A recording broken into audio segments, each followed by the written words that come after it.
안녕하세요, 이서블입니다. 네, 오늘 타다 vs 택시, 타다와 택시 얘기를 좀 해볼까 해요.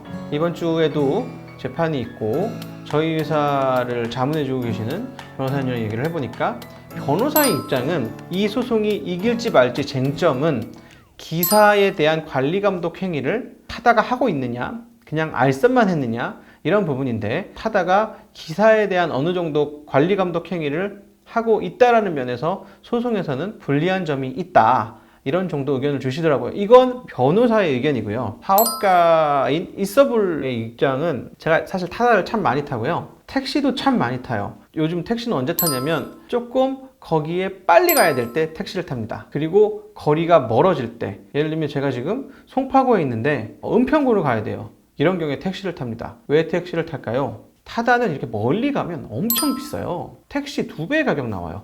그것도 제가 멀리 가는 시간대가 뭐 새벽 시간이나 뭐 12시, 1시 이럴 때가 아니고, 보통 퇴근하고 나서 뭐 7시 아니면 뭐 아침에 9시, 10시 뭐 이런 타임일 거 아니에요. 이런 피크 시간대에는 타다가 뭐 할증료가 1.3배, 1.4배 붙는다고 하는데, 이거에다가 타다가 원래 택시보다 비싸거든요. 가서 보면 택시면 3만 원에 왔을 건데 타다는 5만 5천 원에 왔네? 뭐 이 정도 갭이 벌어져요. 아깝잖아요. 그래서 이런 경우에는 보통 택시를 타고, 타다는 언제 타냐? 강남구에서 서초구 갈 때, 서초구에서 서초구 갈 때, 강남구에서 강남구 갈 때. 사실 타다를 주로 이용하시는 분들을 보면 주로 강남권 분들이 많이 이용을 하시는데, 이유가 짧은 거리는 타다랑 택시의 가격 차이가 얼마 안 나요. 왜 얼마 안 나냐면, 택시에도 기본료가 있고 비례적으로 강남에서 강남 갈 때 10,000원이 안 나와요. 7, 8천 원.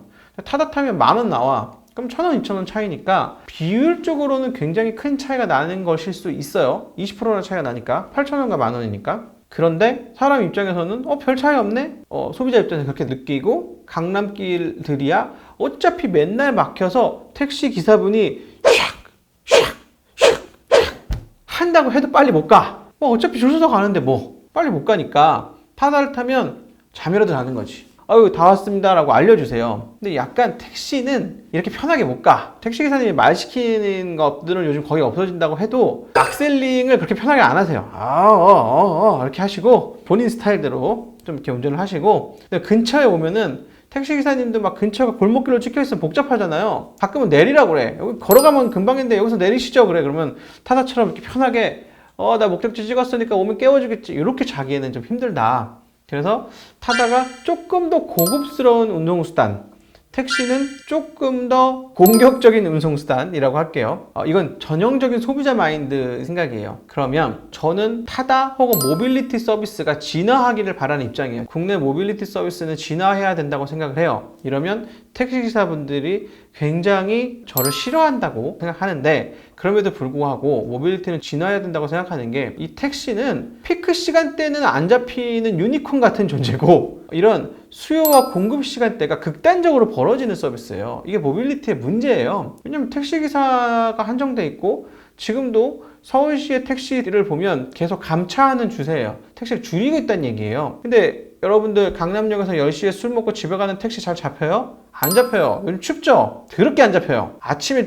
회사 지각인데 택시 잡혀요? 안 잡혀요. 더럽게 안 잡혀요. 어제 그제 아침에 택시 타고 어딜 가려고 10분 동안 택시를 콜하다가 포기하고, 제가 운전이 너무 하기 싫었는데 그냥 차 가지고 갔어요. 원래 모빌리티 서비스가 진화한다는 게 뭐냐면, 차가 굳이 필요하지 않은데 이렇게 택시가 안 잡히는 경험과 택시 혹은 다른 공유 모빌리티를 구할 수 없는 경험 때문에, 내가 정작 필요할 때는 택시를 타거나, 내가 아프다고 칩시다. 오후 10시인데 강남역에서 아파가지고 택시를 타고 병원에 가고 싶은데 택시 안 잡히면 사람이 되게 충격적인 경험을 하게 돼요. 내가 아프거나 우리 아이가 아프거나 우리 어머님이 아픈데 택시는 없어. 그럼 어떻게 하냐? 다음 주에 36개월 무이자 할부 하고 차를 사요. 그래서 서울시내 차가 그렇게 많아지고, 출퇴근에는 쓰지도 않고 서 있는 비상수단을 위한 차들이 이렇게 많아지는 거예요. 이게 모빌리티의 문제예요. 타다 같은 애들이 늘어나면 이게 해결이 되느냐? 원래 타다는 사실 이걸 해결하겠다고 나온 업체가 우버예요. 근데 우버도 국내에서 불법으로 철퇴를 맞아서 타다라는 서비스가 등장한 건 그나마 우회해서,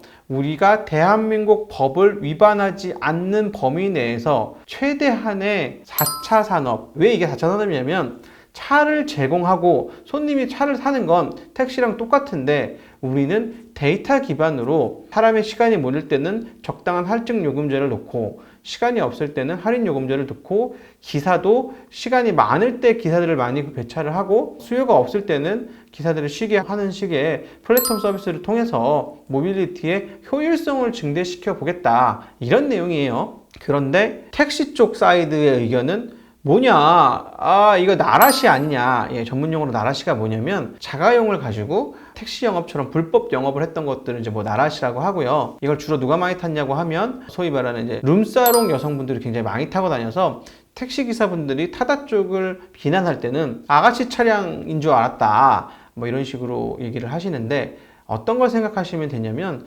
예전에 아이폰이 한국에 들어왔을 때 아이폰보다 우월한 전화기가 스마트폰이 있었어요. 옴니아라고 합니다. 옴니아는 모든 게 다 됐어요. 와이파이도 되고 모두 되고 모두 되고 모두 되고 모두 다 돼. 근데 실제로 옴니아는 이 스마트폰이라는 본질에는 조금 먼 폰이었어요. 그래서 겉으로 보면 우리 택시인데 얘네 면허 없이 무슨 불법 행위를 하는 거냐라고 하는 건데, 원래 법은 네거티브로 적용이 돼야 돼요. 법에서 금지하지 않은 것들은 다 하라고 해야 돼요. 법의 의도가 어떻게 됐든지 간에 여기에서 성문화해서 금지하지 않았던 건 해도 좋다라고 해야 세상이 발전하는 건데, 12인승 승합차의 기사를 제공하고 있다는 법이 타다를 위해서 만들어진 법이 아니라는 데 동의하지만 그럼에도 불구하고 이게 불법이라고 하는 데 동의하지 않아요.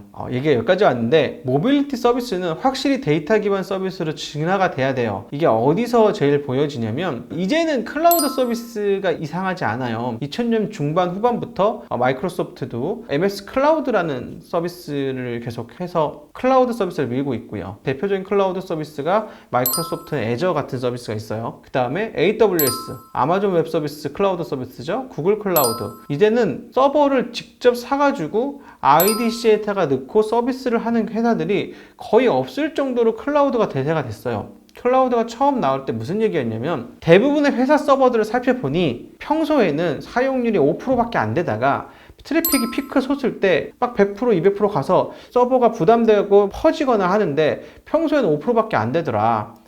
이런 불균형을 클라우드 서비스 안에서 평소에는 5% 하다가 트래픽이 몰릴 때는 1000% 가도 우리가 다 받아들일 수 있도록 하겠다. 심지어 이렇게 쓰면 공유해서 쓰니까 전체적인 회사들의 서버 비용도 낮아진다는 논리였어요. 이거 제가 아까 드린 모빌리티 서비스 논리랑 똑같죠. 모빌리티는 이렇게 진화해서 나는 아침에 8시 반에 택시를 타고 좀 급할 때는 다소 비용을 조금 더 주더라도 택시를 잡을 수 있어야 되는 거고, 그러면 오후 4시에 택시 타는 사람은 굉장히 저렴하게 택시를 좀 이용할 수 있어야 되는 거고, 오후 4시에는 모빌리티의 수요가 적으니까 그때 일은 안 하고 좀 쉬는 분들도 많으면 좋은 거고, 그래서 쉬는 시간과 일하는 시간에 수요와 공급이 맞아지면 더 이상 차를 많이 살 필요가 없으니까 전체적으로 쓸데없이 서 있는 차의 양도 주는 거죠. 사회적 비용도 줄고 환경 오염도 줄고 모빌리티는 원활하게 움직이고, 이게 타다니 우버니 고잭이니 그랩이니 한 회사들의 명분이고 목표입니다. 이걸 막으면 우리는 뒤처져 가는 거겠죠. 소비자가 어떤 차를 타고 어디에 간다, 그러니까 다 택시 아니냐, 이렇게 이해를 하시면 너무 단편적인 이해를 하고 계시는 거다라는 생각이고요.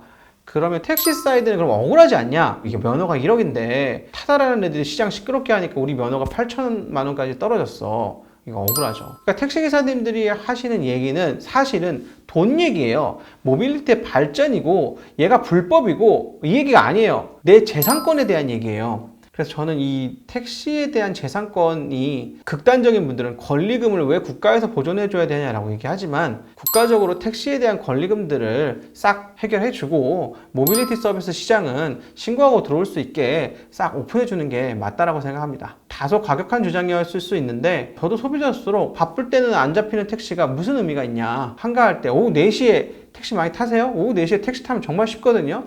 보통 10초 만에 잡혀. 이러지 않기를 바라면서 대한민국의 모빌리티가 훨씬 더 발전하기를 바랍니다. 오늘 민감한 주제 타다와 택시 다뤄봤고요. 악플 감소하겠습니다. 감사합니다.